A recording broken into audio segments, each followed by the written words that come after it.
सुप्रभात प्यारे बच्चों, कैसे हैं आप। मैं ईश्वर से आशा करती हूँ कि आप सब घर पर स्वस्थ और सुरक्षित होंगे।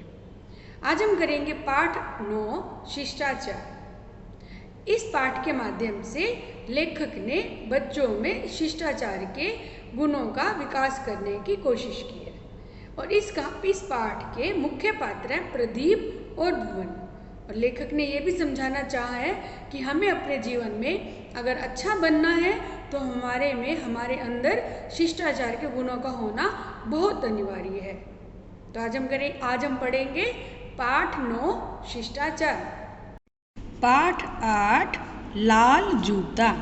मुख्य उद्देश्य लेखक का कि हमें अहंकारी नहीं बनना चाहिए और स्वार्थ से दूर रहना चाहिए, अपने कर्तव्य निभाने चाहिए, हमेशा ज़रूरत पड़ने पर दूसरों की सहायता करनी चाहिए। इस कहानी के मुख्य पात्र लाल जूता, टूटी कुर्सी और फूस का छप्पर है।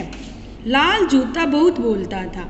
जब वह चलता तो उसकी चरमराहट सुनकर लोग समझ जाते कि लाल जूता आ रहा है। अर्थात जब चलते तो जूते में से आवाज़ आती है ना, तो ऐसे ही लाल जूता जब चलता था तो आवाज़ करता था। शैतानी भी उसमें कूट कूट कर भरी हुई थी। उसे किसी के पाँव के तलवे चाटना, मुहावरा है तलवे चाटना मीन्स चापलूसी करना, बिल्कुल पसंद नहीं था। जब उसने अपने मालिक के पाँव में बार बार दांत गड़ाना शुरू किया, अर्थात उसको काटना शुरू किया, तो उस बेचारे ने तंग आकर लाल जूते को अपने मकान के उस कोने में फेंक दिया जहाँ बेकार और टूटी फूटी चीज़ें रखी जाती थी, अर्थात स्टोर रूम में या कबाड़ घर में फेंक दिया। अब तो लाल जूते की बोलती बंद हो गई। उसने कभी सपने में भी नहीं सोचा था कि उसे किसी कबाड़ खाने में पड़े पड़े सड़ना होगा। एक दिन वह गुमसुम होकर ना जाने किन विचारों में खोया हुआ था। अचानक उसके पास पड़ी हुई टूटी कुर्सी बोल उठी, लाल जूते, कई दिनों से सोच रही हूँ कि तुमसे बात करूँ, आज बिना बोले नहीं रहा गया। तुम्हारा हाल देखकर मेरा कलेजा फटता है। मैं तो लंगड़ी हूँ, किसी काम के लायक नहीं रह गई हूँ, मगर तुम तो अच्छे भले हट्टे कट्टे और देखने में सुंदर हो। तुम यहाँ कैसे आ गए? ये जगह तो मुझ जैसी टूटी फूटी और बूढ़ी चीज़ों का आश्रम है। अब टूटी कुर्सी कहती है कि देखो मैं तो लंगड़ी हूँ, इसलिए कबाड़ घर में हूँ। तुम तो बड़े सुंदर हो, लाल रंग के हो, हट्टे कट्टे हो, फिर तुम यहाँ कैसे आ गए? टूटी कुर्सी की ढांढस मीन्स तसल्ली भरी बातें सुनकर लाल जूता बोला, दादी, तुमने जिंदगी भर दूसरों की सेवा की, सबको आराम पहुंचाया, मगर जब तुम्हारी टांग टूट गई तो तुम्हें यहाँ ला करके फेंक दिया गया। जब मतलबी लोगों की सेवा करने का यही इनाम मिलने वाला है तो क्यों बेकार जिंदगी बर्बाद की जाए।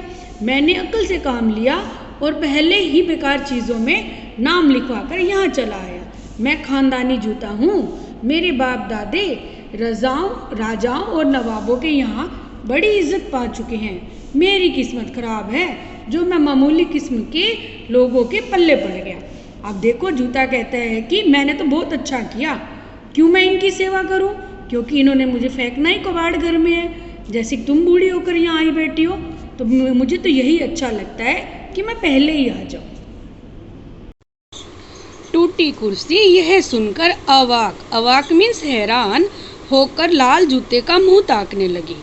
उसने उस चालाक और घमंडी जूते से कहा, यहाँ तुम नहीं रह सकोगे, 2-4 दिनों में ही तुम्हारा दम घुटने लगेगा। क्योंकि जूते ने बोला वो राजसी परिवार से है, उसके बाप दादा जो हैं काफ़ी अच्छे बड़े घरों में इज्जत पा चुके हैं। तो कुर्सी ने बोला, तुम्हारा यहाँ दम घुटेगा और 2-4 दिनों में ही तुम से यहाँ से दम घुटने लगेगा और चले जाओगे। लाल जूता बोला, जो होगा देखा जाएगा। रोज की भाग दौड़ और हड्डी तोड़ मेहनत से तो जान बचेगी, मुझे इसी में संतोष है। देखो कितना है घमंडी जूता। अब क्या हुआ, थोड़े समय बाद एक चूहिया लाल जूते के पास आई। चूहिया ने लाल जूते को बोला, बड़े भैया माफ करो, मैंने तुम्हारी नींद खराब कर दी। मैं तुम्हारे पास एक फरियाद लेकर आई हूँ। एक मोटी काली बिल्ली हाथ धोकर मेरे पीछे पड़ी है। अगर तुम कुछ दिनों तक अपनी छत्र छाया में रहने दो तो मैं तुम्हारा उपकार कभी नहीं भूलूंगी। लेकिन लाल जूता कितना घमंडी है। उसने क्या कहा? लाल जूते ने बिगड़ कर कहा, भाग जा यहाँ से, इन फालतू झंझटों को मोल लेने के लिए मैं ही रह गया हूँ क्या? अब चूहिया मुंह लटकाए लौट गई। टूटी कुर्सी चुपचाप सारा तमाशा देख रही थी। उसे लाल जूते का यह भद्दा और रूखा बर्ताव मीन्स व्यवहार अच्छा नहीं लगा। वह अच्छी तरह समझ गई कि लाल जूता निकम्मा, कठोर और घमंडी है। अब गर्मी के दिन थे, जेठ का महीना भी शुरू हुआ था। एक दिन दोपहर के समय घर की मालकिन ने अपने कमरे की खिड़की से देखा कि एक खोमचे वाला सड़क पर नंगे पांव चला जा रहा था। चिलचिलाती धूप में उसको चलने में कितनी तकलीफ हो रही होगी, यह सोचकर मालकिन को उस पर बड़ी दया आई और उसने अपने नौकर को भेजकर उसे बुलवाया। खोमचे वाला आ गया। उसके कपड़े पसीने से लथपथ थे। मालकिन ने उससे पूछा कि तेरे पांव इस कड़ी धूप में जलते नहीं है क्या? खोमचे वाले के सूखे चेहरे पर मुस्कुराहट आ गई और बोला, माँ जी, दिन भर की कमाई से जब पेट ही नहीं भरता तो मैं चप्पल जूता कहाँ से खरीदूं? तब तो सड़क पर चलने की अब तो आदत हो गई है। मालकिन ने कहा, मेरे पास एक जोड़ी जूता है, मैंने सोचा तुझे दे दूं, तेरे काम आ जाएगा। तू जरा ठहर, मैं अभी लेकर आती हूँ। अर्थात मालकिन वो लाल जूते कबाड़ घर से नौकर से कह करके खोमचे वाले को दे देती है।